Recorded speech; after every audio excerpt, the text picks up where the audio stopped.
And what is up, Peter Peeps? Welcome into the Wednesday edition of the PeterCast presented by BetUS.com, part of the Fansided Network. As we get ready, Week 13 upon us now. The Buccaneers looking to make 3 wins in a row as they head to Atlanta to take on the Falcons on Sunday. Steve Carney, Ren Dax, as always with you, Ren. How's your Wednesday going?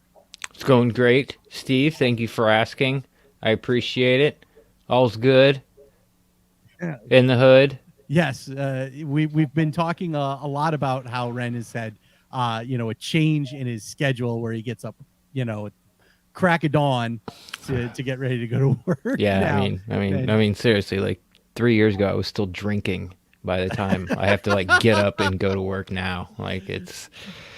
Things have changed. Yeah. Well, welcome to the world of morning drive radio, because that's right. About when. I think I'm on before that. Oh yeah, that's right. Yeah, I guess you would. If you went on at 6, what time would you have to get up to be at the station? I like to be at the station by 3:30. No, what time did you get up? Oh, you have to be at the station at 3:30. Go on the air at 6. 3:30. Yeah, I would. Orlando, is he crazy? 'Cause that's way too early. Yeah, if you got to be there. You want to be fresh for the morning, folks. That's big drive time, and yeah, you got to have those ratings going up. For me, I did a lot of good preparing at the station, whereas a lot of guys will kind of prep the night before. I tend to try and get as much sleep as possible. So I would go to sleep kind of early. So I would get up. I would get up probably 2:45 ish. I only live 15 minutes from the radio station, so it's not like I would have to drive. It's not like I have to drive an hour to get to work. But I would get there probably 3:30. I was always the one because when the maintenance people make the coffee, it's crap. I like my coffee, so I like to make my coffee at the station. So when they would make the coffee, it was always garbage.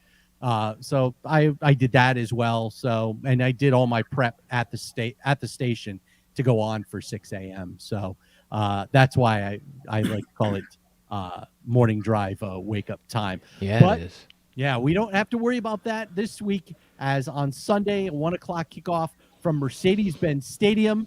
And we brought him in here once already, actually twice now this season. Yeah. This is third time. We're old friends. Yes, our good friend Orlando Ledbetter of the Atlanta Journal-Constitution, the past president of the Pro Football Writers Association, one of the smartest guys that I've ever been around.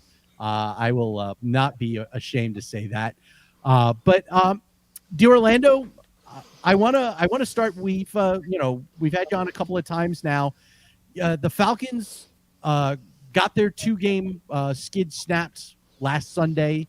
They go to Jacksonville. They beat the Jaguars 21-14. But, as nice as that feels to say, okay, at least the 2-game skid is over, that 2-game skid was disgusting. I mean, you got outscored 68-3, or I should say the Falcons did. They got outscored 68-3 in those 2 losses. What were they able to do last week against Jacksonville to finally put that behind them? Well, one, they had to, move on and get used to not playing without Calvin Ridley.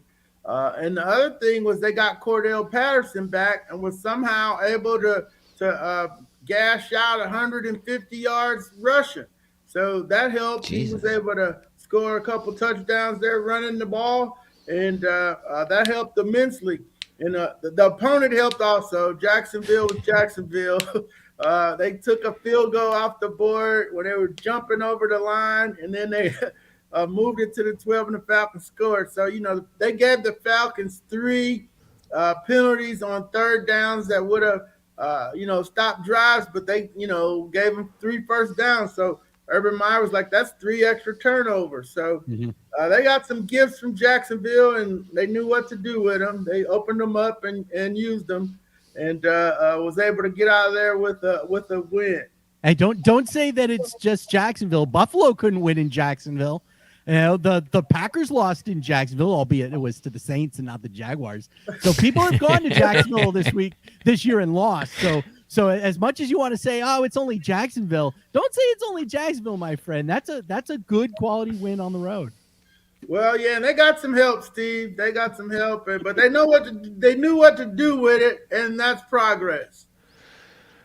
Okay. When you were on the second time, I asked you a question after week 1 because the Falcons got spanked by the Eagles, and we were expecting sort of this scoring machine out of Atlanta, and the defense to be a little bit improved, optimism, all that. Week 1, my first question was like what the hell happened? Now season's half over, more than half over, and so what the hell's happened? Like. What's going on? I mean, all the optimism that was there in Atlanta is obviously dashed. So, what are the reasons where Atlanta finds themselves where they are now? Well, one of them is Ren. They are 5-2 in one score games, so they've been able to eke a couple of out. 3 game-winning field goals against the Jets, Giants, and the Saints. They have to throw a 64-yard bomb after they blew a 19-point lead to get back a field goal range to pull out that game, but they did it. And, they beat Miami, which is probably their best win, is a win over Miami when Kyle Pitts has to go for 163 yards receiving there to pull that one out. So, they thought they were going to have Calvin Ridley, but they don't. So they've got Cordarrelle Patterson, the kickoff returner, and they're playing him at running back and wide receiver. Yeah. And that's working for them. And, Russell Gage is doing a little bit, and Kyle Pitts is commanding double-team bracketed coverage. So, Cordarrelle Patterson is making the most out of that. So, they've cobbled together a little offense here.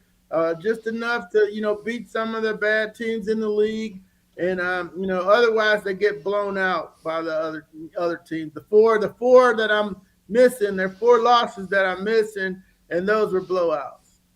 Why are they getting blown out? Because they're not very good Period.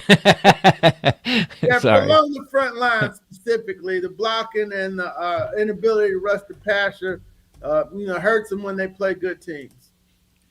I was going to ask you, you mentioned Kyle Pitts is commanding double teams now because he is the guy in the passing game now. You mentioned Cordarrelle Patterson, but they've been using him in the backfield a lot as well. So, as a rookie, how do you think Kyle Pitts has handled transitioning without Calvin Ridley there to being the guy in the passing game? Yeah, he's been doing pretty good. The numbers are, 43, over 600 yards, 1 touchdown. You've seen some disconcerting things where he, may give up at the top of the route because he doesn't think he's out to play. I looked it up. He's only got 2 drops out of 75 targets. So, Wow. he's doing a great job for a rookie that's getting all this attention. And the numbers might not be what the fantasy people want.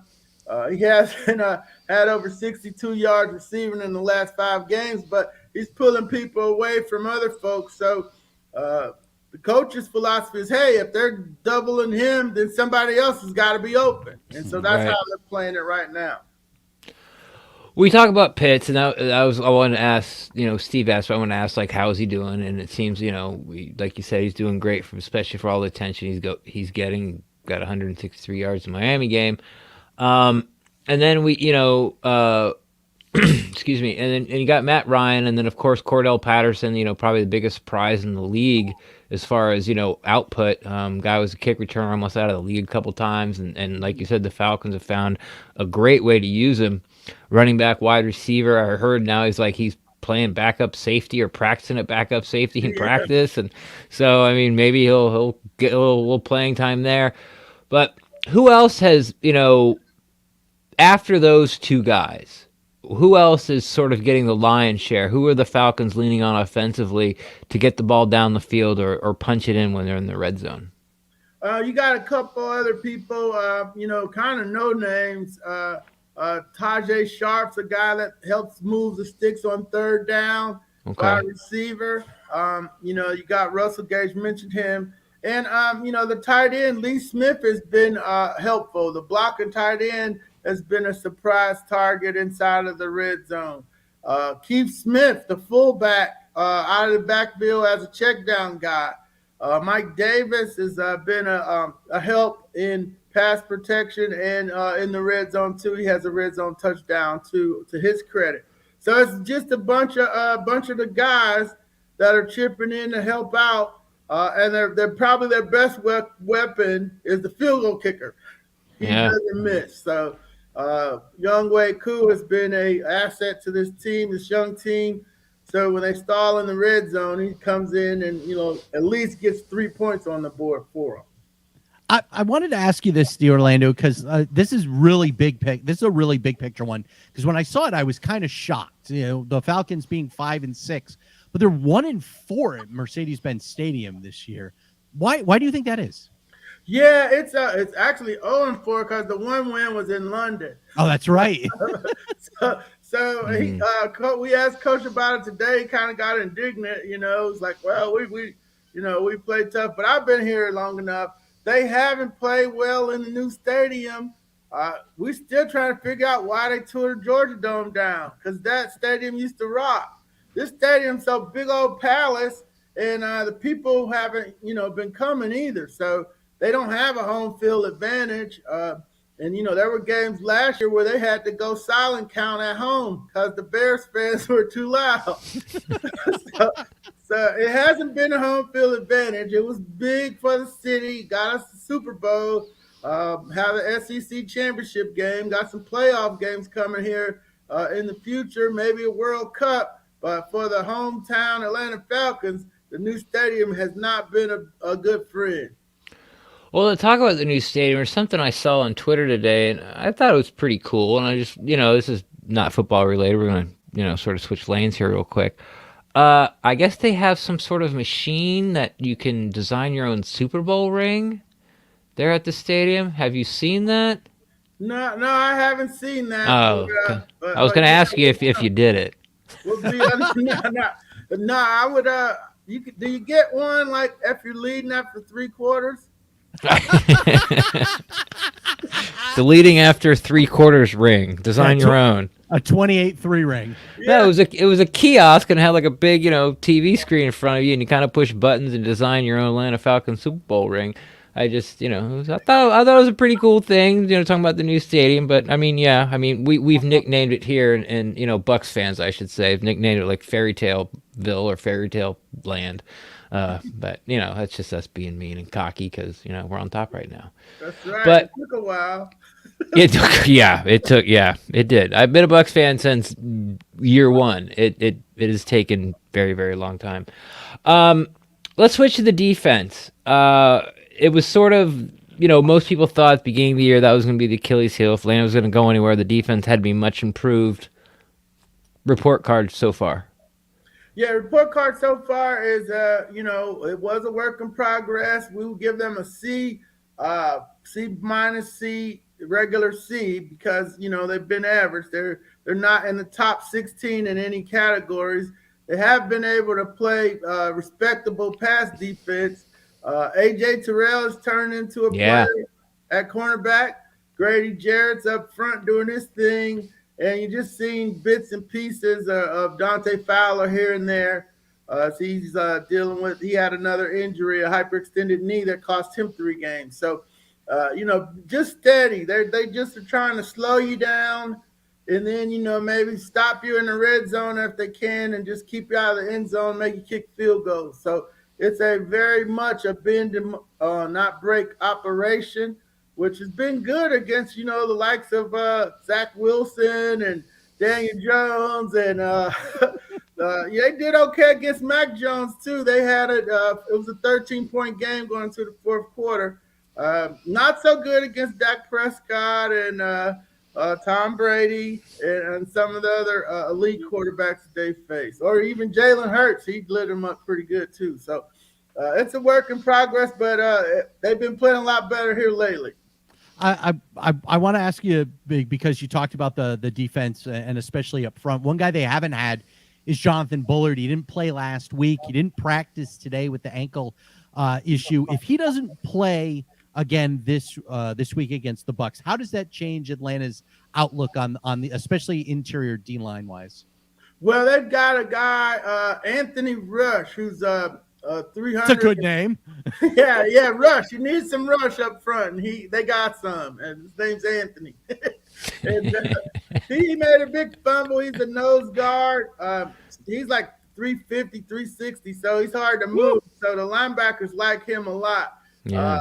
He'll get more snaps with Bullard out, and they'll slide Tyler Davidson down the line a little bit. So they get a little bigger, a little stouter against the run with him. And he's been doing a pretty good job. Then they have a Mike Pennell coming off the bench and a rookie Tyquan Graham who played at Texas. So they like the 5-man tackle rotation that they roll up front with. I ask this question every week to everybody we have on. If you break the defense down to defensive line, off-ball linebackers, corners, and safeties, who do you think is playing the best out of those 4 units for the Falcons right now, or have been most consistent at least? The most consistent has been the linebackers, the off-ball linebackers. Foye Oluokun, Deion Jones, and Mikael Walker came in for Deion last week and did a good job. Mm-hmm. And then the outside linebackers, Ade Agandaje, a rookie, who's he's not making a lot of splash plays, but he's not getting beat up out there. And then on the other side, Brandon Copeland, James Valters, and then Fowler is back. So you got 4 guys rotating at outside linebacker. And they got Steven Means back this week. He's just an edge setter. Rush guy, doesn't get beat up. He holds his own and let the linebackers come make plays. So he's back at practice, and he's got his 21-day window open for his return to the roster. Okay. On the other side of the ball, this is something you wrote today in the Atlanta Journal-Constitution, D'Orlando, about the center position that they're rotating between Matt Hennessy and Drew Dahlman. Now, most quarterbacks don't like having a different butt that they got to put their hands next to get the football. But why do they feel that that's the best way for them to work offensively, with having 2 different guys snapping back to Matt Ryan? Well, Matt Hennessy was drafted by Thomas Dimitroff and them, so he wasn't their center. They drafted Dahlman in the 4th round this year, and they thought he was a 2nd rounder, but he couldn't beat Hennessy out in training camp. So now they're giving him another chance to beat him out, because Hennessy's been serviceable. I'll be nice about it. He hasn't, been able to push anybody around. They couldn't run the ball on short yardage situations. But so they think Dahlman's a better option there for the run game. So they started rotating them last week, and we'll see if that continues here against Tampa on Sunday. Yeah. Dimitroff put a lot of, day 1, day 2 equity in the offensive line. And a lot of those guys, if, besides Matthews, I guess, you can say haven't really panned out. Is this something you think going forward? It's an overall question. You think this is something going forward that, this new regime in Atlanta is gonna continue that the putting early draft capital until they get it right, or are they gonna hit free agency? Like, it needs to be fixed. I mean, it's more frustrating for a fan base to see you keep pumping in high draft picks and never kind of getting the problem fixed. Is that, would you say, I mean, Atlanta has a lot of holes in the roster, but would you say like number 1, is that something they're going to be looking at like going forward? Yeah, I very much think so, given the general manager is coming from the Saints, and, he had a perspective on his line, knew that Cam Jordan and his line dominated him for most of the last 5 years, half decade at least. So the one other one, Chris Lindstrom's solid, so you're okay there.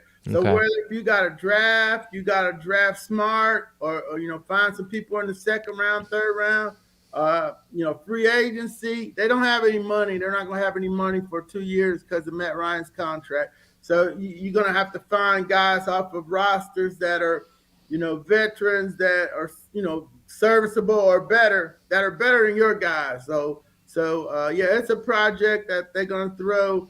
What resources they have financially and draft capital to get it corrected.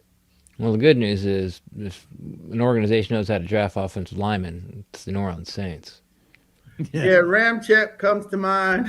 Armstead, Armstead, yeah, they're McCoy. They got last year, who flip flops at center guard. He's real good, and their guards are more than serviceable as well. So, good news from there. Do you have your kicker question, or did we already answer that? I don't have a kicker question, but I am kind of curious. How is the fan base been handling the Calvin Ridley thing? I mean, I think a lot of us understand when you have personal things that you have to deal with. If you're worried about your mental well-being, especially playing a game like being in the National Football League. But I also know fan bases like when their teams are winning, and Calvin Ridley is a big piece that could help this team win a couple of, not be 5-6, but maybe be 7-4 or the likes.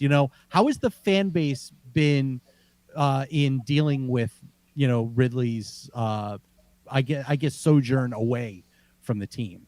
Yeah, they've been pretty accepting for the most part. I know I do that update every Monday because they're not telling us much. But once we post that update, it's got the most page views and clicks on our Facebook page.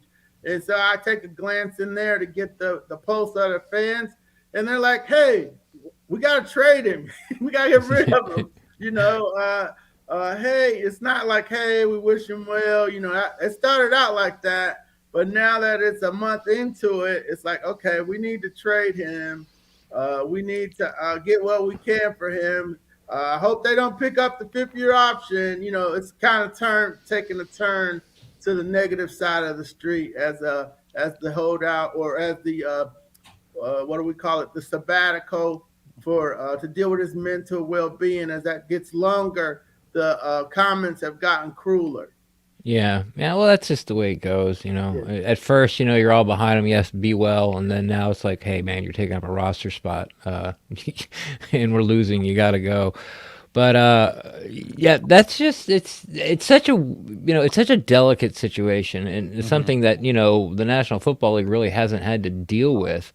He's and taking like all the emotion out of it, but he's still getting paid and he's not injured. And, it's just one of those things where something I always say is, the reason some like social programs don't work is because there's somebody always out there who's going to take advantage of it. And you got to sort of close all those loopholes, or it's going to bleed money and it's not going to work the way it's supposed to be.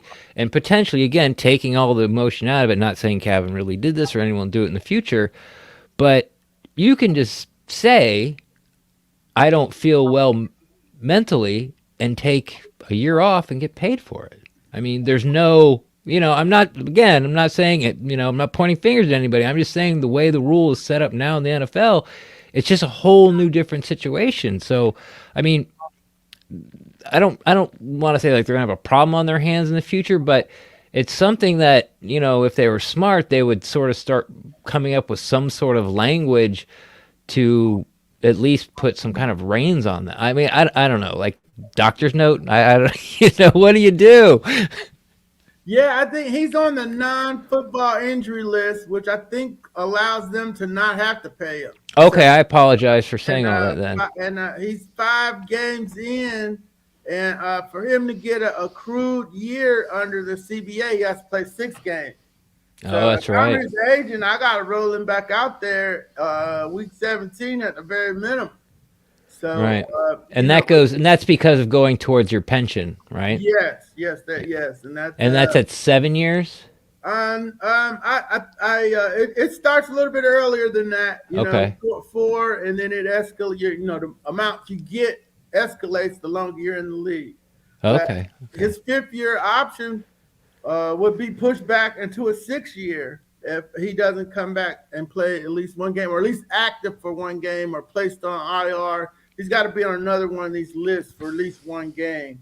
But I didn't know that. So since he's played 4, and let's say he's opted out, and then so his 5th-year option would be pushed back another year because this year would basically be a wash on the books. Yes, right, exactly. That's interesting. So, yeah, that's you want to be respectful Yes. of his situation, but there is still a business side to the league, and he's a game short on the business side right now.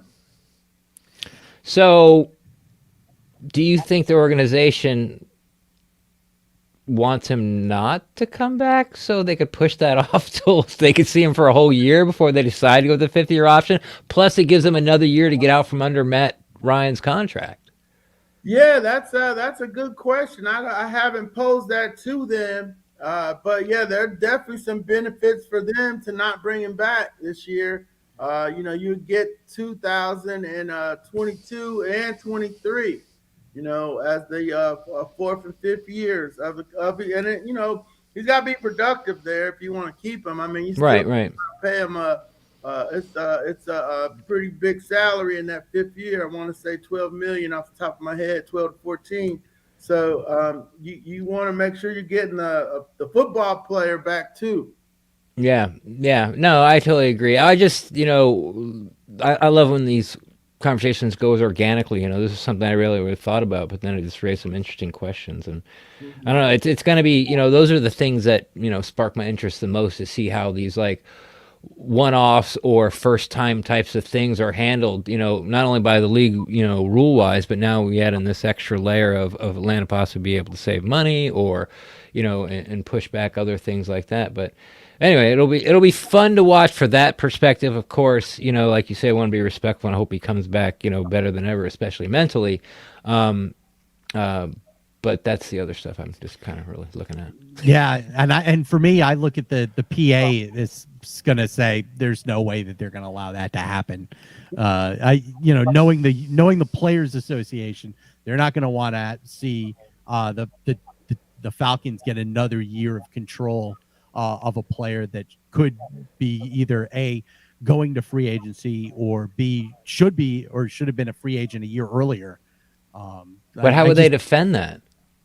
I would assume that they would file a grievance and have an independent arbitrator take a look at it and go rule on it. Yeah, and have to rule on it that way. Oh, that's also very interesting.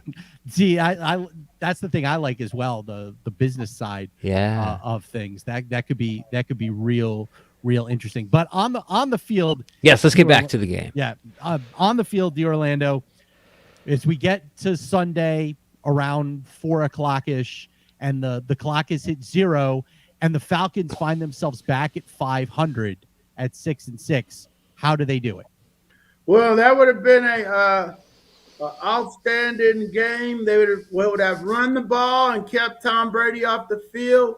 Got a lead early, maybe by attacking the Tampa Bay cornerbacks, which that's the beat up group. They'd have to have blocked up front for that to happen, though. So the big thing for them, their formula would be to get a big enough early lead, maybe bigger than 28-3, and then hold on there and run the ball and run out some clock there. They got to play an old school football game to win this one and win the slugfest up front. Yep, I agree. Yeah, if you look at how the Bucs have lost games, that's how they've lost games for the most part this year. They've had teams attack the corners and keep Tom Brady off the field. So yeah, I certainly can see that. You got anything good coming up on the Bowtie podcast? Yeah, well, we posted the one today. It was how can the Falcons shock the world? There you go.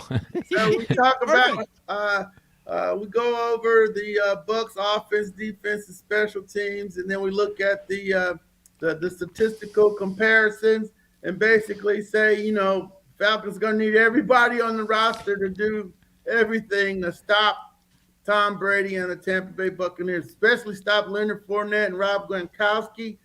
Mike Evans is a load. You got A.J. Terrell over there for that. But then Chris Godwin kills you in the slot. So they got a lot. They got to stop. We talked about it on the Bowtie Chronicles that came out this morning on how can the Falcons shock the world. Yeah, I mean, I remember those years as being a Bucs fan. Like, Yeah. well, if everyone plays their best game and we don't turn the ball over and we don't have any penalties, we might win. Yeah, you got to block 2 punts. Yeah, there you go. If we get 2 special teams score, return a touchdown, their quarterback goes out in the first quarter. And can Matt Bryant miss a kick or two? Yeah, exactly. Yeah, that was back when it was. D. Orlando, great stuff as always. I really enjoy talking to you. I'm so glad Steve pulled your name. I kind of wish that you were more of an all NFL guy so we could have you on every week. Seriously, love to talk to you. Well, thank you, Ren. I appreciate you all reaching out and having me on the podcast again. No problem. Thank you so much, D. Orlando. Have a great holiday as well. All right, you all do the same, Ren and Steve. Take care, and thanks for having me. You're welcome. You See you, D. That is D. Orlando Ledbetter of the Atlanta Journal-Constitution. He is the best guy to talk football with in the NFL. It's just so easy to talk to. I know, he's so much fun. I mean, I was thinking, we probably would do 15 or 20 minutes, and here we are, a full half an hour in, and we probably had. I know I had like 5 or 6 more things I could have asked him about it, but it just seems like the conversation is always so good when we have D. Orlando Ledbetter on. And definitely check him out. Check out the Bowties Chronicle. That's his podcast, and of course everything on ajc.com, and you can follow him on Twitter. It is at D. Orlando AJC. He's a sure thing. There you go. If you're betting on something, D. Orlando Ledbetter is a sure thing. Much like Ren's early success. Yes, very early here. Thanks to BetUS.com. Not so much lately. He took the Eagles in his parlays last week. Yeah, that was a bad idea. If you ask me. It was a good idea. It was a good idea. Poor execution. Good process, bad outcome, as they like to say. But don't let that stop you. Ren's been doing well this year. I've gotten better. I actually took the week off from BetUS. I didn't bet anything in week 12. I might go. I'm gonna get back on the horse here this week, and I'll let you know what those picks are later on in the week. But BetUS.com is the sponsor of the Pewtercast, and they have been paying out their winners now for 27 years. And of course, with football still in full swing, NFL and college, you got the conference championship games going on. You've got Army Navy coming up. And then, of course, the college football playoff and all the bowl games. Those are on BetUS.com. You've got the NBA and the NHL regular seasons in full swing as well. You can bet on the UFC. And, of course, Ren's favorite, the ponies, the Rumble Ponies. The Rumble Ponies. What's their city again? The Binghamton Rumble Ponies. The Binghamton. Where's that? Indiana? No, it's in New York. Alaska? It's just Saudi Arabia. It's an hour south of Syracuse. That doesn't help me at all. In New York. I don't know where anything in New York is. Like I know like Albany's upstate, but I don't know. Like but if you go about an hour and a half west, you'll reach Syracuse, and then an hour south of Syracuse is Binghamton. Okay. Starting from where? Albany? Starting from Albany. Okay. So and that's Albany, all north of the city. All north of the city, yes. All right. Okay. So but the end. You're welcome, listeners. Exactly. Again, with BetUS.com, you can bet on the ponies. Maybe not the Rumble Ponies right now because minor league baseball's not going on. But through the Pewtercast, you can get a little extra scratch to play with as well. If you go to BetUS.com and sign up using the promo code Pewter, that's PEWTER with the letter C and the number 125. And that will get you a 125% sign-up bonus. So if you sign up, use the promo code. Again, that's Pewter, the letter C, and the number 125. Deposit $100. You get $125 in sign-up bonus. So you'll actually have $225 to play with on BetUS.com. They They've got great.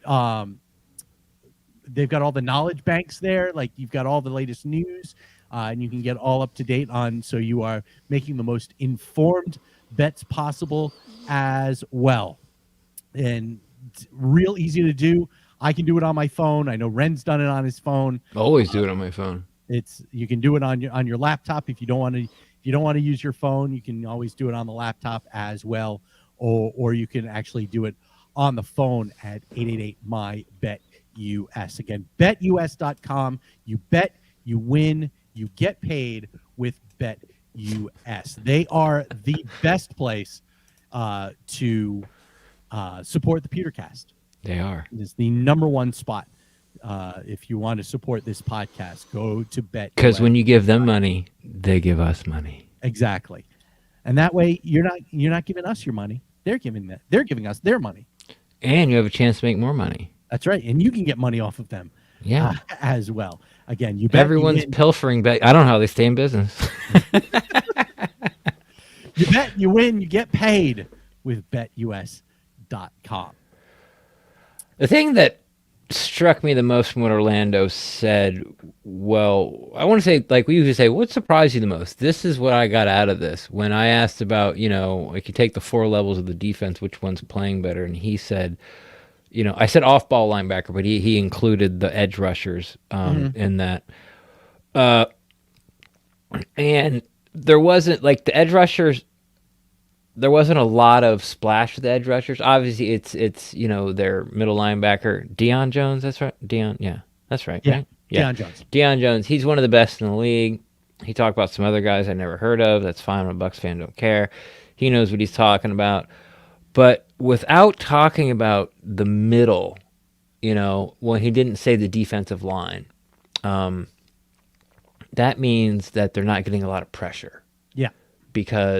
And if they're not getting a lot of pressure up the middle, then Brady's going to have a field day if he's accurate early. He'll always find it. He always finds it eventually. But if he starts off accurate early and having, that safe haven, be able to step up in the pocket, even if he has to, again, since he really only have one defensive back, A.J. Terrell, who is blossoming into one of the best corners in the league, but he can't cover everybody. So I think that's what spoke the most to me out of everything D'Orlando said was like, oh, they can't get pressure up the middle, which means, oh, yay, like plus for the Buccaneers offense on that.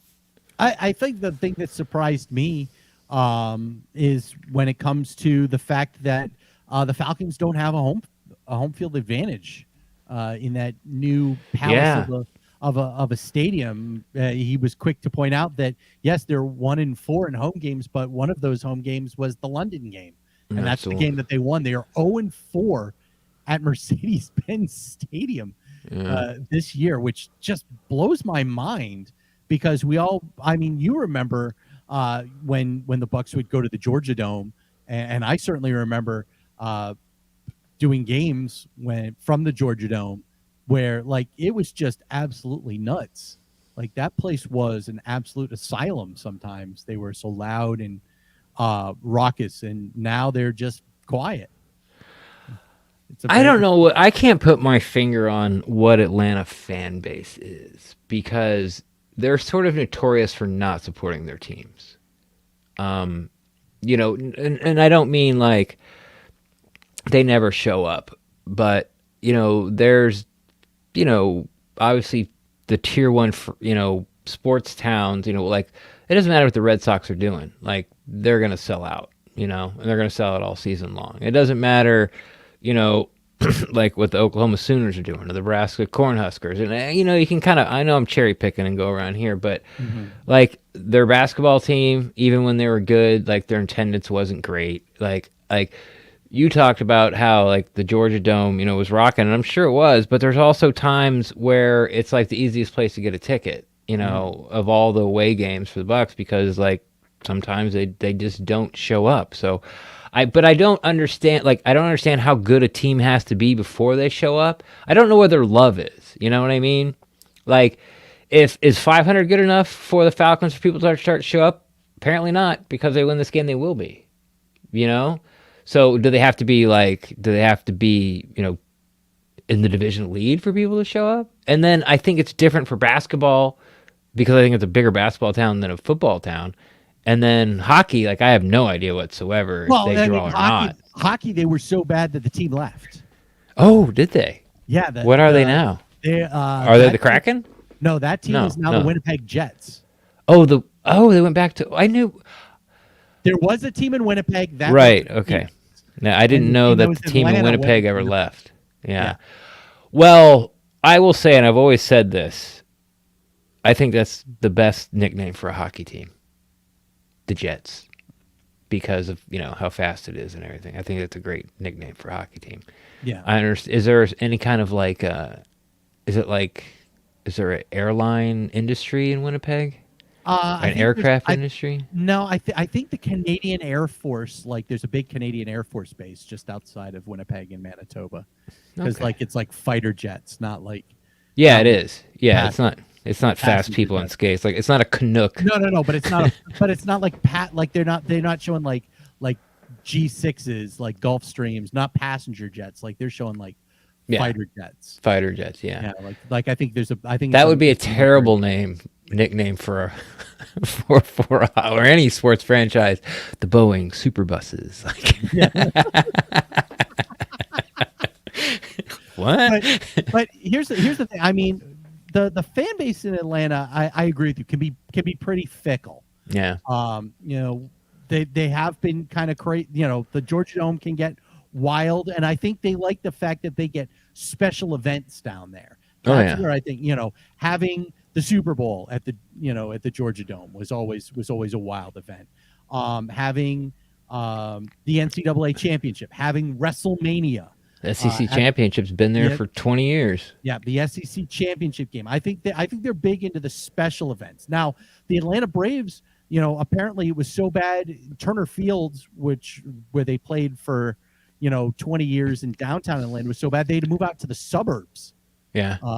Their new stadium is out in Cobb County. It's out in the northern suburbs of Atlanta. So they're not even in the city proper really anymore. They're not in Fulton County. They're in Cobb County now. But that's where the money is. And so I'd be kind of curious to see how what the attendance looks like for Sunday's game. I think Buck fans. I think it's gonna be like he said with the Chicago game. I think Buck fans are gonna be louder than Falcons fans, especially if we get off to a hot start. I hope so. Because I know how that feeling is. Like you get there and you're a little quiet, but you're amped up, and you're just waiting for your team to make a play, and then you're down 10-0 because Jameis has thrown a pick six after you were already down 3-0 after the opposition just went 75 yards to kick a field goal from the 1 yard line. And then and then Jameis has pick six, and you're down, you're 10-0, and then you don't cheer the rest of the game. Yeah, and then now you're looking to maybe get in line for the beer line. Yeah. And, hey, does anybody need me to go through I'm going. Yeah. I'm gonna walk around, go to the bathroom, and buy a beer. I'll be back maybe. I'm gonna go buy a beer. Yeah, I'm gonna go buy a beer, and once I buy the beer, I'm gonna go get back in line and drink my beer.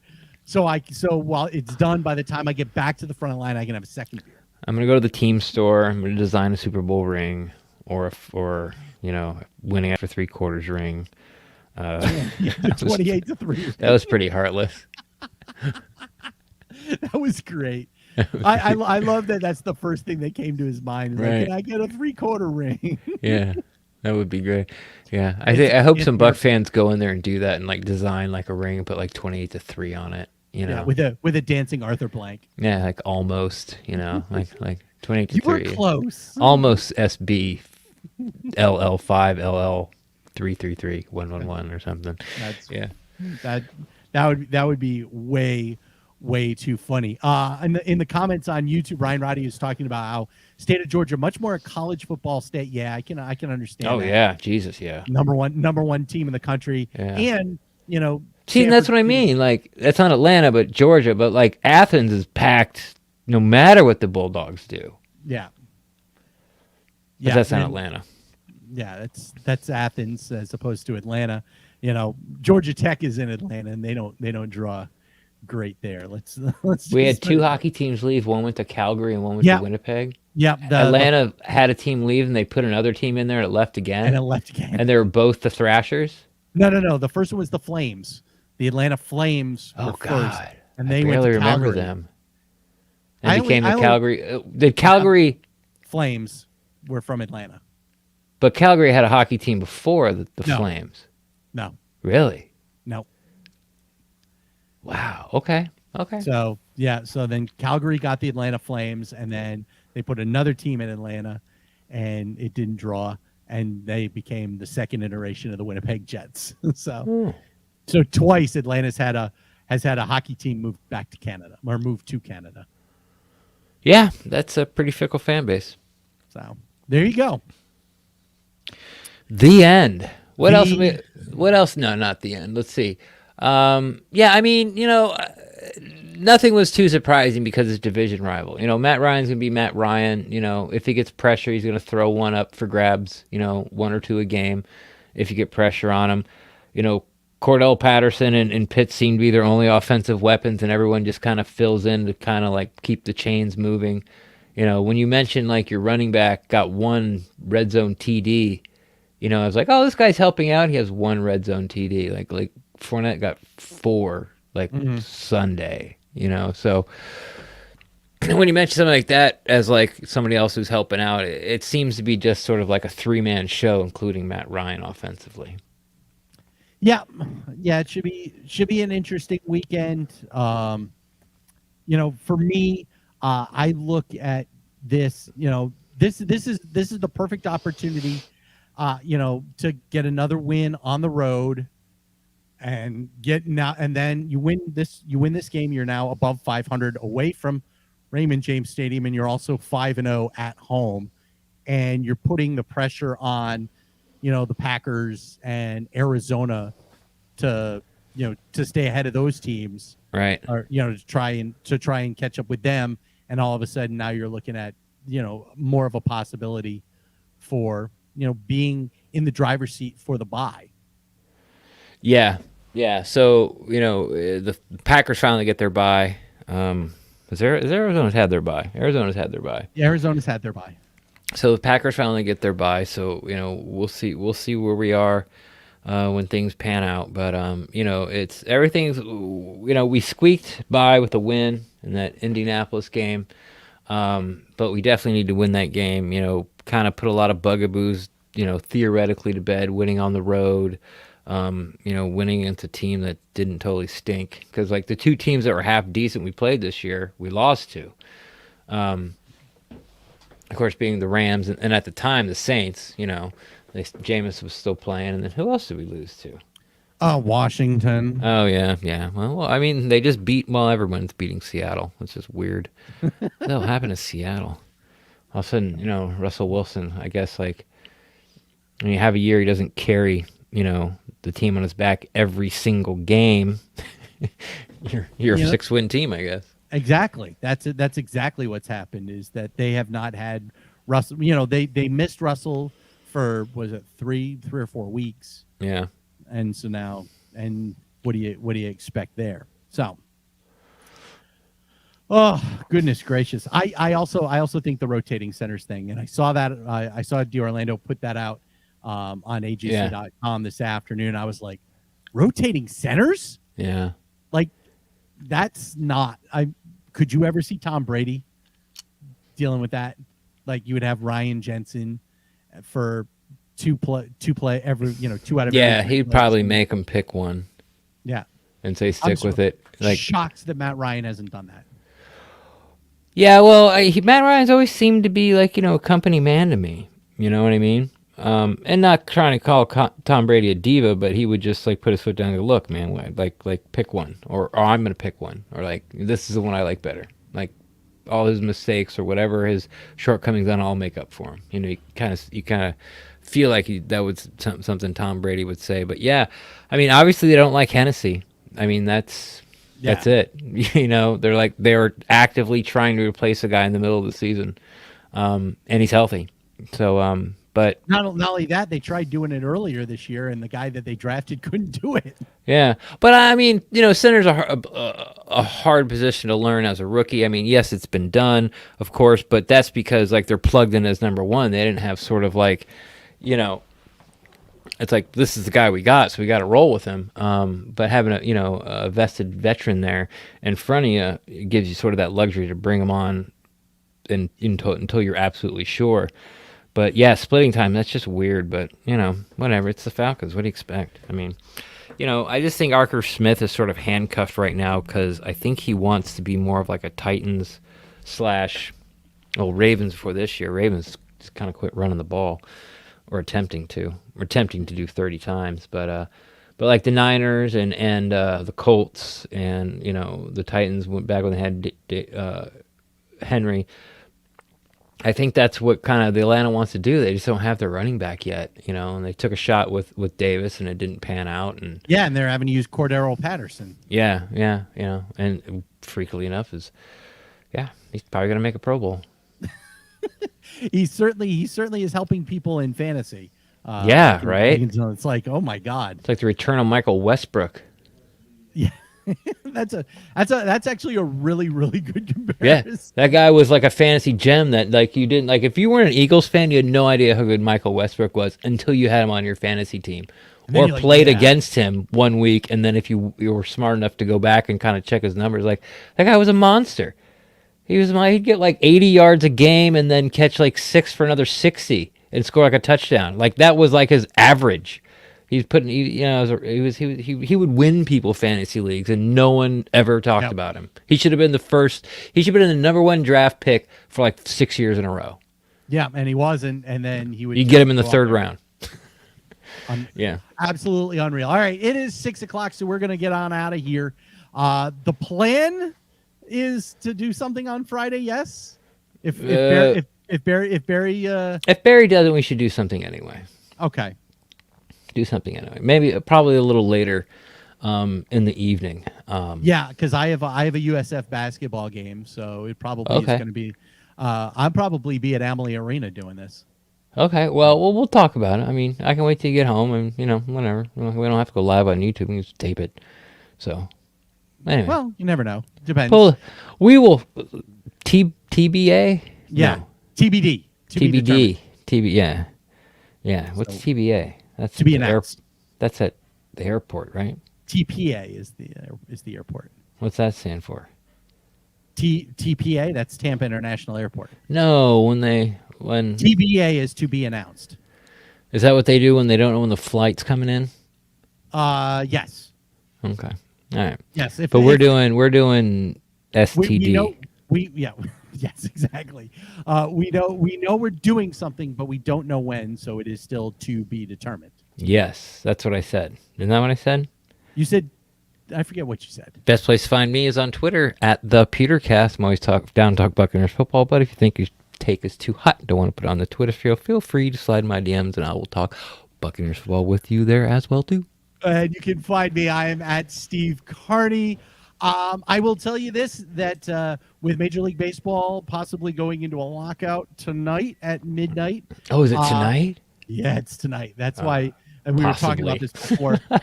Well, no, it looks like it's going to happen because the negotiations have broken off for the day. So it looks like there is going to be a labor work stoppage in baseball. Another strike for baseball. Yay. First time in 26 years. Is it really? I feel like it was like 5 years ago. Nope, 95. It ended the work stoppage from 94 got all the way into 95 and it ended then. So yeah, 26 years. I am going to be starting a new series of Under the Orange Roof called Baseball Held Hostage. It will be daily and it will start tomorrow. Didn't Rush Limbaugh do that every time a Democrat was elected? America held hostage day one. Well, and it actually started from the hostage crisis with Iran back in the 70s. That was Americans held hostage day one. That was when Nightline started. So doing it then. I'm biting off of Nightline and Rush Limbaugh. Sure. You can say that. All right. The hostage situation I ran's a little heavy. Hey, for me. They're holding the sport away from the fans. I would do it. I would do it. I would do it for football too. If So if you want to know what's going on in the labor negotiations in baseball, be sure to tune in because Connie will have it covered. That's right, stpnine.com. Thank you to our sponsor, BetUS.com. Thank you to the Fansided Network for hosting this podcast. If you're watching on YouTube, like, comment, subscribe. If you're listening on your podcast, subscribe, leave us ratings and reviews wherever you're listening. And until Friday, go buck yourself.